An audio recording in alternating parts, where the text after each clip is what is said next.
कारगिल युद्ध का जब भी नाम आता है तो सबसे पहले जो लोगों की ज़ुबान पे आते हैं वो शहीद कैप्टन विक्रम बत्रा जी आते हैं, जिन्होंने अपनी ज़िंदगी की परवाह किए देश के लिए अपनी जान दे दी। आज उनका जन्मदिन है और उनके पिताजी जीएल बत्रा जी हमारे साथ हैं।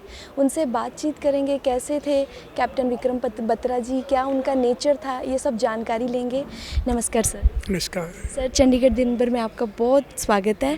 Thank you. सर, सबसे पहले मेरा ये सवाल है, आज भी आपके बेटे को बहुत गर्व के साथ याद किया जाता है, कैसा महसूस होता है?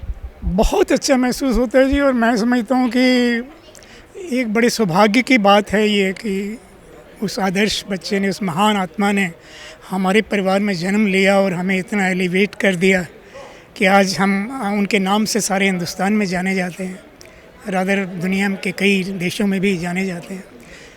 तो अभी पीछे मैं पढ़ रहा था तो आपका एक यूएस का एक अखबार है गार्जियन, तो गार्जियन ने उनके बारे में लिखा था, यूएस का अखबार है गार्जियन, उसने लिखा था कि इस प्रकार की शख्सियतें जो हैं विक्रम बत्रा जी जैसे, जो ये कभी सदियों में जा कर के कोई एक होता है।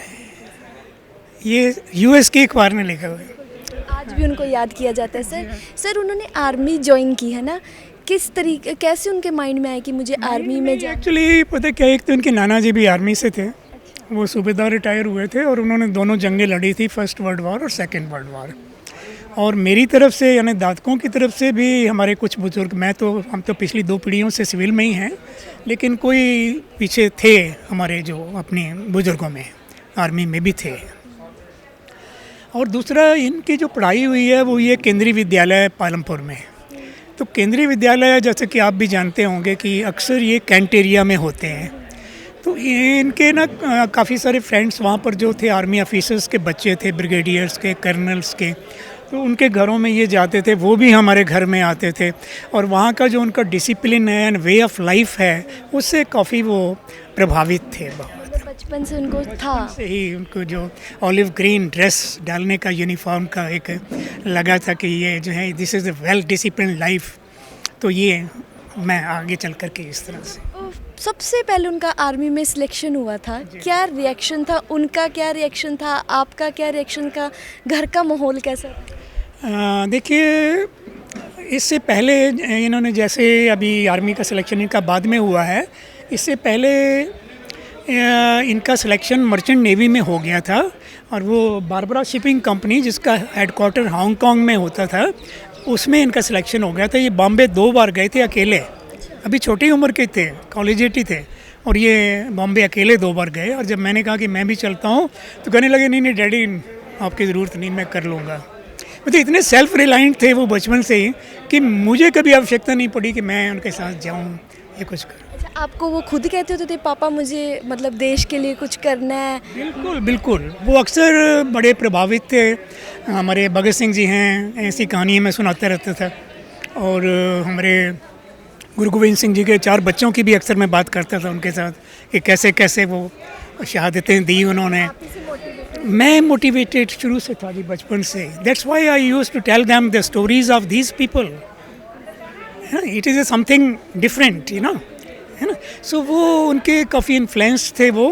और मैं अक्सर ये भी बताता था कि कैसे गुलामी हमने झेली हुई है अंग्रेज़ों ने, मुग़लों से, और अंग्रेज़ों से हमने कैसे गुलामी झेली। उनके दिमाग पर ना एक ख़ास इम्प्रेशन था एक बना हुआ कि मैं आगे चल के मैं देश के लिए कुछ करना है, मैंने बनना है।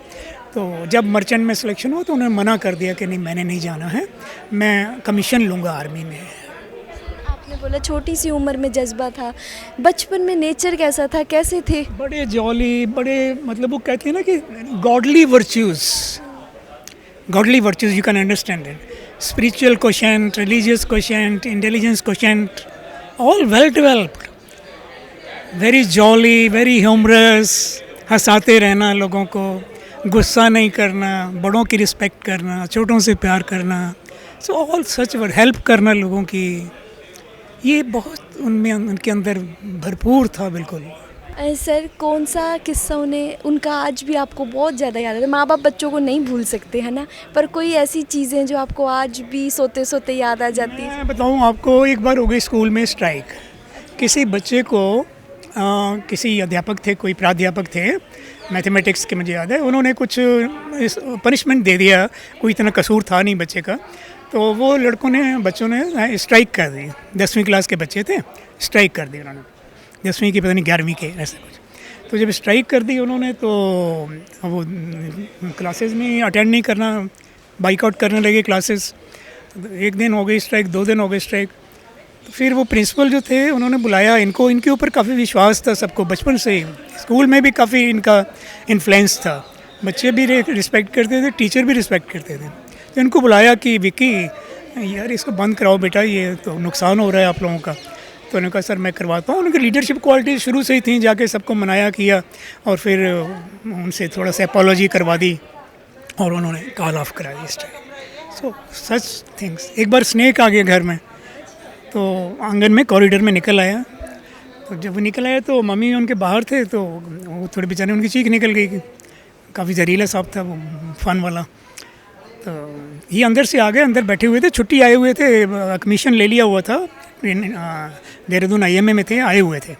जैसे ही वो आवाज़ आई तो बाहर आए वो, उन्होंने उसको फिर डंडे से दबाया उसके फ़न को, और उसको फिर थैले थूले में डाल के पकड़ के पूंछ से, और वो जाके उधर बाहर नाले में छोड़ा। मतलब किसी से भी नहीं डरते? नहीं डरते नहीं थे, निडर थे, बिल्कुल साहसी थे। कारगिल युद्ध हुआ है ना, तो कैसा घर का माहौल था? उनको आप खबरें वगैरह देख रहे होंगे क्या? कुछ खबरें ही सुनते रहते थे जी, और हर वक्त दिल में थोड़ा सा ये रहता था कि लड़ाई के मैदान में कुछ भी हो सकता है। और अंत में तो जैसा हुआ आप जानते ही हैं कि कैसे उन्होंने बहादुरी दिखाई है वहाँ पर।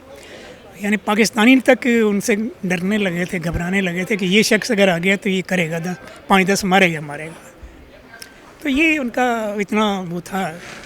आखिरी बातचीत में आपके साथ क्या बात हुई थी, आप याद? बातचीत, लास्ट जो बातचीत हुई है जी, वो यही हुई है कि जब वो जाने लगे हैं 4875 के लिए, तो जब 4875 के लिए जाने लगे हैं तो इन्होंने फ़ोन किया जाने से पहले, और इन्होंने सबका हाल चाल पूछा है, और फिर ये कहा है कि मैं जो है एक दूसरे ऑपरेशन के लिए जा रहा हूँ, तो आप ईश्वर से प्रार्थना कीजिए कि हमें इसमें भी सफलता प्राप्त हो। उनके जाने के बाद सरकार ने, आर्मी ने आपको कैसे सपोर्ट किया? आर्मी में देखिए, आर्मी के तो जो ड्यूज़ होते हैं ना जी, वो तो होते ही होते हैं, वो तो आर्मी देने से चूकती नहीं है। और जो भी आर्मी का तो आपको पता ही है कि पूरा ध्यान रखा जाता है सारा। और वी आर सेटिस्फाइड, हमें समाज से, सरकार से, सब से बहुत प्यार, बहुत सम्मान मिला है।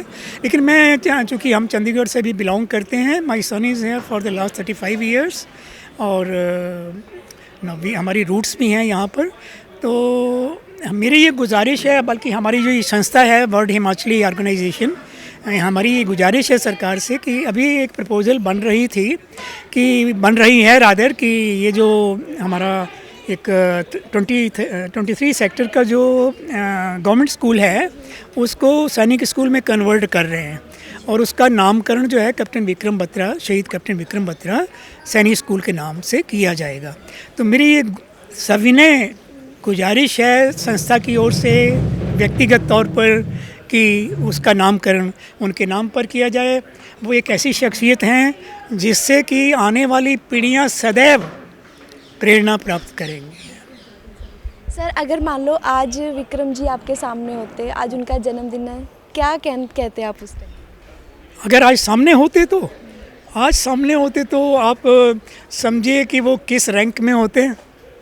क्योंकि जब हमारे पास chief of the army staff आए थे उनकी शहादत के बाद, जनरल मलिक, तो उन्होंने मुझसे ये कहा था कि बत्रा साहब, अगर मैंने अपनी कैरियर में ऐसा लड़का नहीं देखा, और अगर विक्रम वापस आ जाता तो रिटायरमेंट होते होते ये मेरी रैंक तक पहुंचता। ये उनके वर्ड्स हैं, उनके वर्ड्स रिपीट कर रहा हूँ। तो अब आप समझ लीजिए कि अगर आज वो होते तो मेरे कहने की तो पता नहीं किस स्टेज में होते वो। और वो एक बड़े योद्धा थे, एक बड़े, जिसको कहना चाहिए, एक बहुत ही ऐसा व्यक्तित्व था जिसमें कि देशभक्ति, धर्म, राष्ट्रीयता, बहुत ही सारी चीज़ें उनके अंदर थी। Godly virtues he had, and he was very humorous also. वो रोते हुए आदमी को हंसा देते थे वो। और कभी मुंह पर नहीं लाते थे, कोई गुस्सा नहीं। याद करके रोना नहीं है सर, नहीं, उन्होंने मैं रोता नहीं हूँ, ये खुशी के आंसू हैं, कई बार निकल आते हैं। जी हाँ। नहीं, उनको याद करके कभी नहीं रोना सर, है ना। हाँ सर, जो उन्हें आदर्श मानते हैं उन नौजवानों से आप क्या कहना चाहोगे? मैं उन नौजवानों से ये कहना चाहूँगा कि समाज और देश सर्वोपरि है। रोज़ी रोटी तो सब ने कमानी होती है, लेकिन समाज और देश के लिए भी अपना कंट्रीब्यूशन दीजिए, चरित्रवान बनिए और समाज और देश के लिए अपना कंट्रीब्यूशन दीजिए, इसी में जीवन की सफलता है। बहुत बहुत धन्यवाद सर, आपसे बात करके बहुत अच्छा लगा। तो ये थे कैप्टन विक्रम बत्रा जी के पिताजी, जिनसे हमने बात की, उनके बारे में जाना, कैसे उनका नेचर था, बचपन में वो क्या थे। इनसे बातचीत करके एक चीज़ तो बिल्कुल क्लियर होगी कि जो देश के लिए अपनी जान देते उसे कभी नहीं भुलाया जाता। शहीद कभी भी शहीद नहीं होते, वो हमेशा अमर होते हैं।